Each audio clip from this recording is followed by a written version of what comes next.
Hello, everyone, and welcome to the Hospital Marketing Podcast. I am your host, Patrick Bender, along with the CEO of DTC Perspectives, Scott Ehrlich.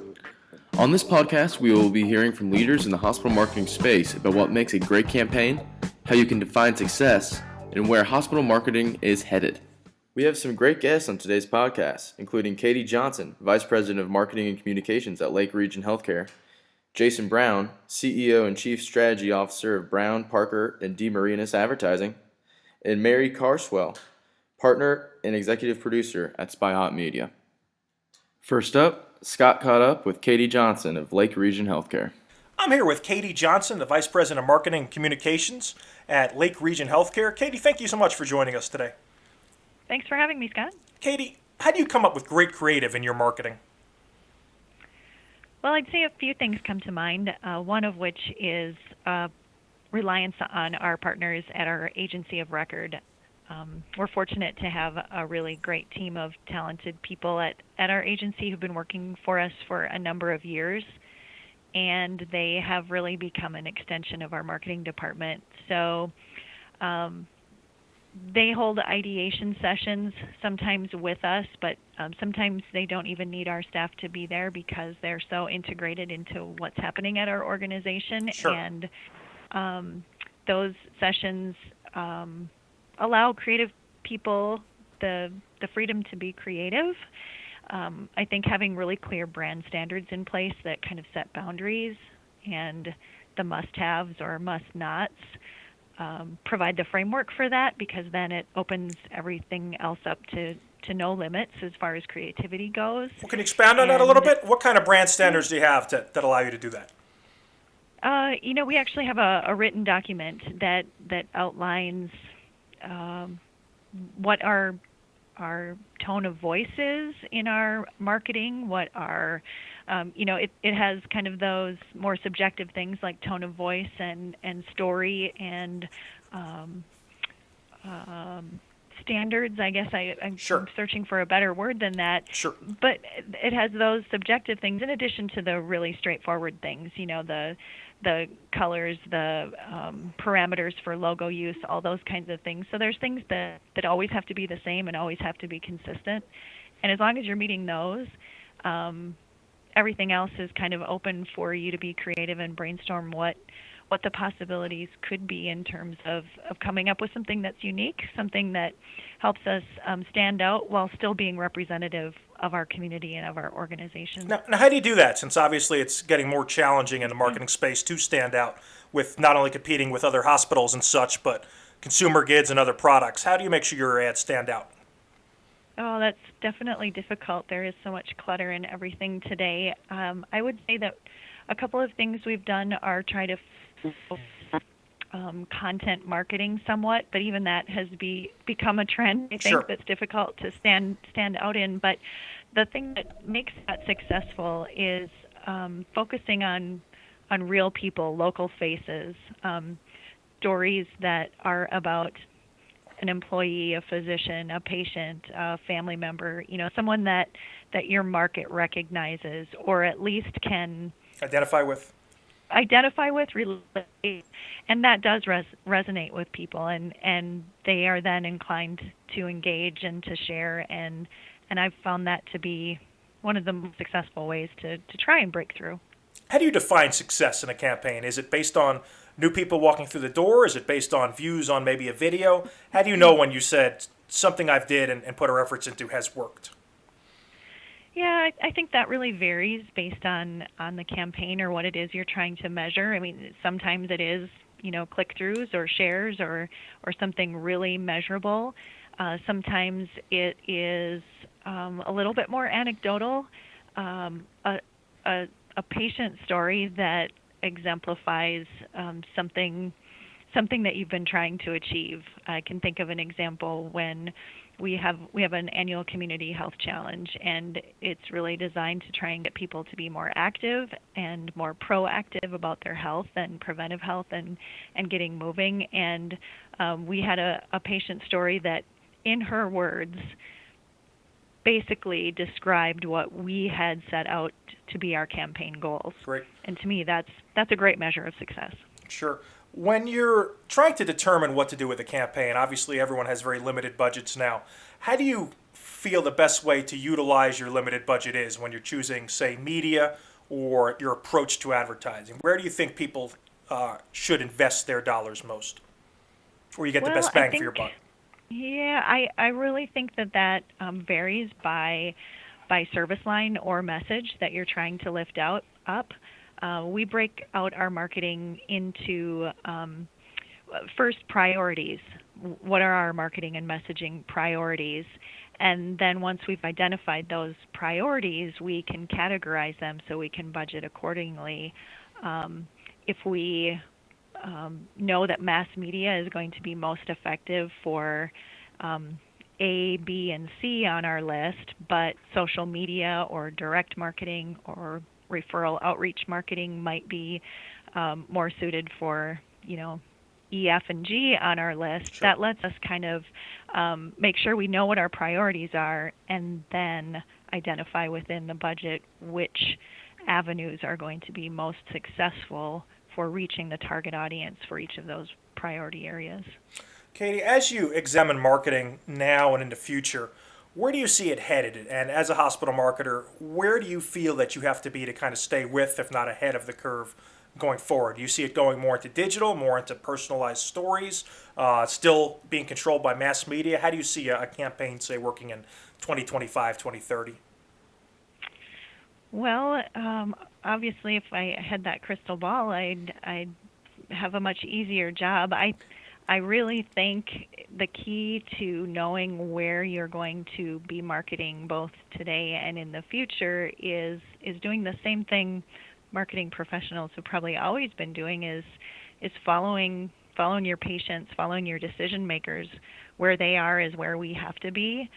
Where they're having their conversations, where they're gathering their information, what they're using to shape their opinions and make their decisions is where we have to be. And oftentimes that does vary based on what the message is, what the audience is. So if I'm trying to reach a group of senior citizens, that's going to be different than if I'm trying to reach a group of millennials. Sure. Or moms versus dads. So, that's a really difficult question. It's the magic question in marketing. Yep. But I do think that where they are is where we have to be, and you just need to be really in tune to those target markets and where they're having those conversations and what's the best way to information. And what's the best way to do that? Research is my go-to. Whether that's as small as focus groups or patient advisory councils, or as large as perception studies or large research projects. But I think you need to, depending on your market and your size, you need to utilize all levels of those different types of research to gather that data and find out. Katie, thank you so much. I appreciate you taking the time with us today. Thanks for having me. Thank you, Katie. Have a great day. You too. Next, Scott had the chance to speak with Jason Brown of Brown, Parker, and Demarinis Advertising. I'm here with Jason Brown, the CEO and Chief Strategy Officer of Brown, Parker, and Demarinis Advertising. Jason, thanks for joining us. Thank you for having me. Jason, how do you come up with great creative in your marketing? I know you do a lot, and I'm just curious what your strategy and planning process is like. Sure. So there's many ways, but I guess if we could generalize it, I think great creative really starts with having a unique insight. This could be something about the consumer, it could be a market trend, but you really have to, the foundation of doing great creative really begins really at the beginning, which is having a unique insight and then crafting a point of view. So once we have a unique insight, we then create a brief that hopefully is both concise and inspirational for our creative team to work off of. And then, of course, we have to pick the right team to work on a project. Different types of assignments require different types of personalities and backgrounds and individuals. And then, of course, once we have the team, we have to give them the time and resources that they need to do a great job. So I would probably break up, the elements of doing great creative into those four buckets. There probably are more, but that's where I would start. When you're doing great creative, I know there's a lot of great creative out there. So how do you break through the clutter, and how do you make sure your advertising stands out? I know you're based in the South Florida market too, so that's a very competitive market as well. I'm not saying that's where all your clients are, but just having seen that on TV, how do you break through that clutter? Right. So, like you mentioned, we do work at a national scale. So we're working in most major markets across the country. But really, the first step is to remind ourselves that we're really competing with more than just other hospital, health system, and even healthcare messages. We're competing for people's time, attention, share of wallet with Sure. all brands across the landscape. But as far as really breaking through the clutter specifically, we really do we draw a lot of inspiration from other industries. So we see innovations happening in computers and shoes and sports and soft drinks, and we might see something that could potentially be applied to our hospital and health system clients, and that's a great place to start. The other thing, and this might sound just elementary, but it's really as simple as when the competition is doing something, you don't want to be following them. You want to be Sure. leading. So that's easier said than done, of course. Hospitals and health systems are traditionally conservative in nature, Sure. but we do recommend and do push an agenda that if we're going to break through the clutter, we need to be zagging when the competition is zigging. Sure. Jason, I know you mentioned learning from other industries is a big aspect in your creative, but hospital marketing is also very different than you would do in marketing shoes or marketing cars or marketing something else. What is unique there, and how does that work in terms of your marketing strategy? Well, it's actually really interesting. I don't view, and I don't think our agency's point of view is that hospital and health system marketing is so different, other than there is a tremendous amount of lingo and product and service knowledge that you would have to have in order to effectively market hospitals and health systems, at least in our opinion, which is why we've always specialized in hospitals and health systems, and we don't really handle few, if any, clients outside of that category, and all of them would be in healthcare in general. But I'm sorry, what was the question? Sure, I lost track of the original question. No worries. It's they're different because of the way when consumers why are is looking it different? Yeah, consumers Right. are looking for shoes. Shoes are a luxury. Hospitals is much less than that, and usually when people are looking for hospitals, it isn't because it's something they want. It's because it's something they need, often reluctantly. So how do you kind of look at that and set that up differently? Yeah, that's a fair question. I mean, listen, it does fall into the category of things and products and services that folks generally want to avoid purchasing at any time in their life. Having said that, I think that hospitals and health systems, at least the type of marketing that we practice here, is really purpose-driven branding. I think that there's actually an advantage relative to the other industries that are out there that hospitals and health systems have, and that is they are based on, they're doing good work. Sure. They have a deeper purpose typically for existing than, say, a shoe company. So while I personally, right now, am wearing Nike shoes, and I love the brand, and I think it's one of the best marketed brands in the world, really of all time, I would tell you that the purpose of all of my clients, I think, is much deeper and more meaningful, and that as marketers, we have not only a responsibility, but we really have a tremendous opportunity to leverage that purpose. And that's the type of marketing that we do, and that's the approach that we always are recommending to our clients, and that's fundamental to everything that we do. When I talk to different hospitals, whether that's the Cleveland Clinic or the Mayo Clinic or Cancer Treatment Centers of America with budgets in the tens of millions, or I talk with a community hospital with budgets in the tens of thousands, everyone always says, I have a very limited budget, so I have to use it very well. How do you recommend people, and when you're working on a campaign, how do you utilize that budget to maximize effectiveness, whether it's in a larger budget or a smaller budget area? Well, in fairness, it does depend on the assignment and the business and marketing objectives of the organization. I would say in general that we practice traditional marketing and heavily favor, video distribution across traditional TV and cable, as well as online video networks, and targeted social media. But it really does vary greatly. We have our biases. Other companies might have their own point of view.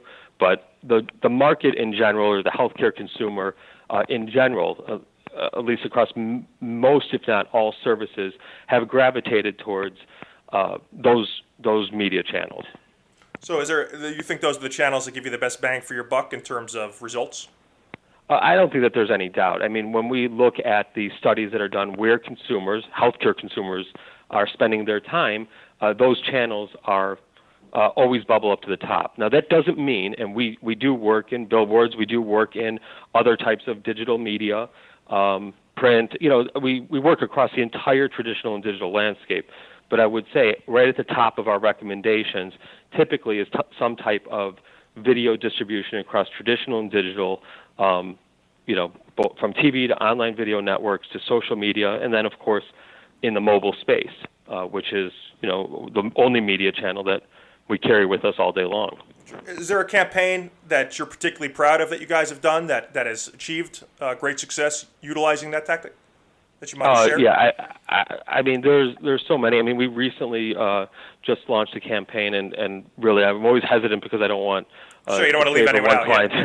I don't want to favor one client over the other because this will wind up being a 4-hour, 9-minute interview. And so, what's the latest? What's the latest one you've done you're really proud of? So that way, I'm the latest one, we just launched a campaign in the Orlando marketplace for Florida Hospital, which is, I think, the second largest nonprofit hospital in the United States, and they have several entities across that region. And the name of the campaign is called Someday Starts Today, and it was launched across those channels as well as others, actually. But it was launched across the channels that I'm talking about. It's relatively new, so some of the KPIs are unsettled. We don't know exactly how it's performing in some areas, but the leading indicators are tremendous. And we could talk about what the right metrics are and different metrics for different campaigns, but that was actually my next question. Yes. Yeah. I mean, so we typically have 3 different buckets of metrics that we're tracking that are important. And of course, we have the top end of the bucket, awareness and preference of the brand, which is great. Not a lot of C-suite folks really care too much about that metric, outside of maybe the chief marketing officer. Sure. Then we have employee and physician engagement, and that's an extraordinarily important one. We were doing a really interesting campaign for an HCA organization out west, and one of the amazing results from that campaign, although it was a consumer-facing campaign, was physician engagement increased drastically. But to get back to the Orlando example, of course, we want to inspire their internal ambassadors and align better with both their owned physicians as well as referring physicians. And that campaign is already well on its way to doing that. And then lastly, but really I would put it first, is volumes and payer mix. We want to increase volumes, no matter whether we're running a brand campaign, a quote-unquote brand campaign, or a service line campaign, or something in between. We always want to see the net effect of increasing volumes and payer mix. So those are all important, and we're starting to see some initial results in the Orlando marketplace. And the leading indicators are more about internal alignment. Gotcha. Are the people there excited about the brand? Are they going to live it every day? Is it more than an ad campaign? Is it really more of a brand? And there is a major difference in these organizations that we work with really have gotten much more sophisticated and really are starting to really understand that those are not one and the same. Gotcha. Last question I have for you, just looking into the future using your crystal ball, how do you see hospital marketing changing over the next decade? Do you think we'll still be doing the same kind of media mix? Do you think it's heading more towards, I believe you called it, tradigital sort of marketing? Is that where you see things heading more, or do you think there's going to be some kind of major disruption that may change the way things are done in the next few years?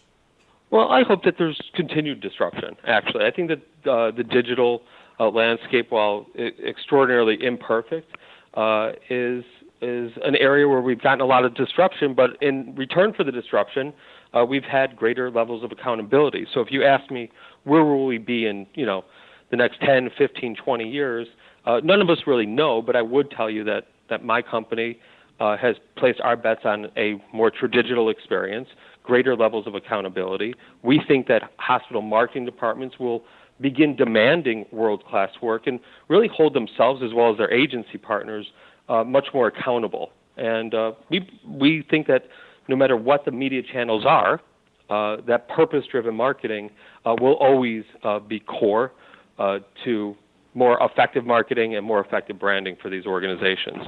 And I think that they understand that, and they're latching on to that concept.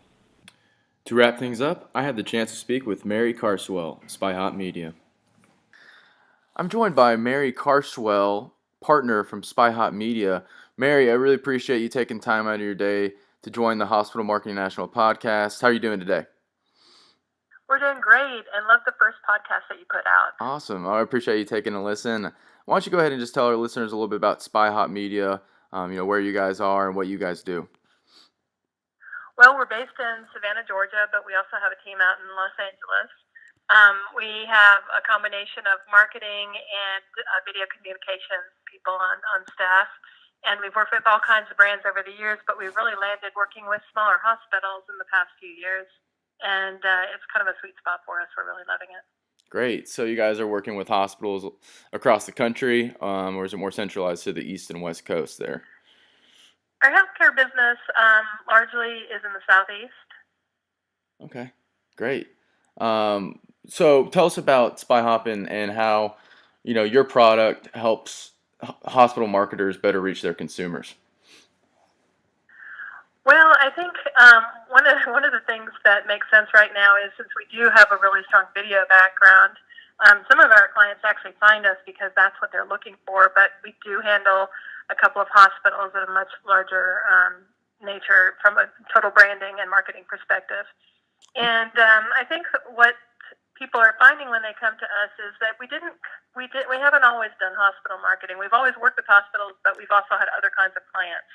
So we bring a lot of thought process from other kinds of marketing that we're able, in today's kind of new way of looking at healthcare and marketing, we're able to bring new ideas to the table and to come up with some creative solutions that in the past haven't been thought of in the healthcare market. Great. Do you mind speaking on some of those solutions and some maybe specific examples of times that hospitals have used SpyHop here in the recent years? Well, some of it's just trying to make the use of digital platforms. I think that we've been a little bit more aggressive than some of the other hospitals. People have been a little bit hesitant to jump into that. And I know when we first started working with the hospitals, they're like, no, we got too many negative comments when we put them up there. And we found that if we were doing our marketing correctly, that we could actually watch as the negative comments kind of just fell by the wayside, and we started getting all kinds of positive engagement. Obviously, we're doing more than just digital marketing, but we are finding that the digital marketing is such a powerful way to connect with customers that we're able to help hospitals to understand that, if you talk to these people, they'll respect that. They'll give you honest feedback. They'll change their minds about the perceptions they have of your company because you're having a conversation with them. You're not just throwing something at them and expecting them to understand everything that you are. I think a lot of marketing, no matter who we're working with, marketing is about educating people and helping people to see what you've got inside. Great. So I guess speaking on the future here in the next few years, where do you see hospitals having to market themselves, let's say, in the year 2030? You just spoke on how you guys, recently just got into hospital marketing, as hospitals have become more competitive with one another in terms of reaching their consumers. Where do you see hospitals having to market themselves in the year 2030? Well, we've always been about total transparency when you're working with people, about being real, about not trying to say, tell people who you think you are, but instead understand who they think you are and trying to lead them to understanding better who you can be for them, if that makes sense. It's keeping it real. And really, consumers now, they have so quickly gone to that as the only kind of marketing that they really identify with. We think that between now and 2030, the same kind of transparency we're talking about within our healthcare systems is going to be key in the marketing about the healthcare systems. People are not going to let us talk to them and dictate to them, through commercials, what they should be doing. They're going to want those commercials to be relevant to them. They're going to want to hear stories that are relevant. We've been starting that direction. I think people are becoming used to these words, which have been around in marketing for a long time, but are now becoming much more popular. But that relevance is going to have more and more impact over the next 30 years. And digital is going to be a given. Mark Zuckerberg saying that most of our online communication will be via video within a few years. Wow. So I think that learning how to use that tool that's tough for hospitals as well. It's kind of like digital; it's a new tool, Right. And hospitals are a little bit slower to, I think, go to new kinds of marketing for a lot of reasons. For one thing, we have so many legal considerations when we get into marketing. Mm-hmm. So it's how can we use these new tools without compromising anything, either for a healthcare system or for our patients. That's great. And I don't think testimonials are going to go out of style in that time, though. Do you? No, I don't think so. I mean, I think I know for me, whenever choosing a healthcare provider, you want to see how other patients feel about that specific hospital, and what better way than through video, right? And I think that's a timeless thing. We tried back a few years ago to get rid of testimonials because they weren't creative, in quotes. But the reality is that we now have to figure out how to do them creatively because people follow people. Right. And if we're going to go through this digital realm, I think that testimonials are going to play as equally large a role in that realm as they do any other place. You asked for some examples. When we do a video testimonial campaign for one of our rural markets, Mm-hmm. we can easily deliver in a single week, video views equal to half the adult population in that market. Wow. So in other words, if you have 50,000 people in a city, we can easily deliver 25,000 views in a single week. And the engagement's through the roof. And we're doing that on $200 media buys. Man, that's impressive stuff right So- there. And you say you guys work with a lot of rural hospitals. The same can be said for the larger hospitals and how they're so competitive with one another these days, and they need to find ways to stand out somehow. So I appreciate you taking. And I have noticed that people that even the larger hospitals they're really getting out there and they're getting into the social media realm and figuring out how to do that, Right. and be able to do it without risking anything. I agree. Well, Mary Carswell, partner from SpyHop Media, I really appreciate it once again for taking part in the Hospital Marketing National podcast. Mary, where can the consumer best find SpyHop and where to find more information on that?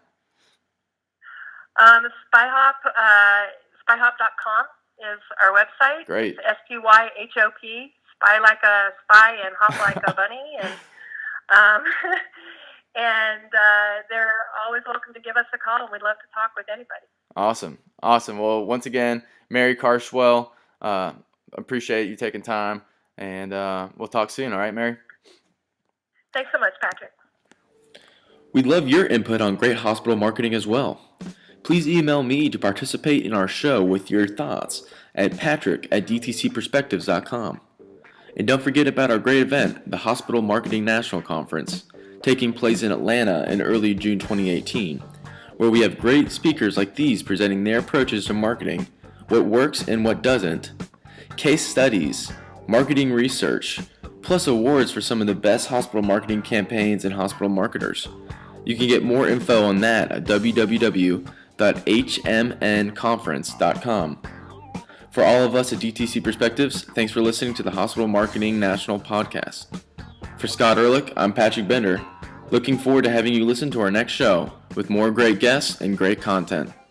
Thanks, and have a great rest of your day.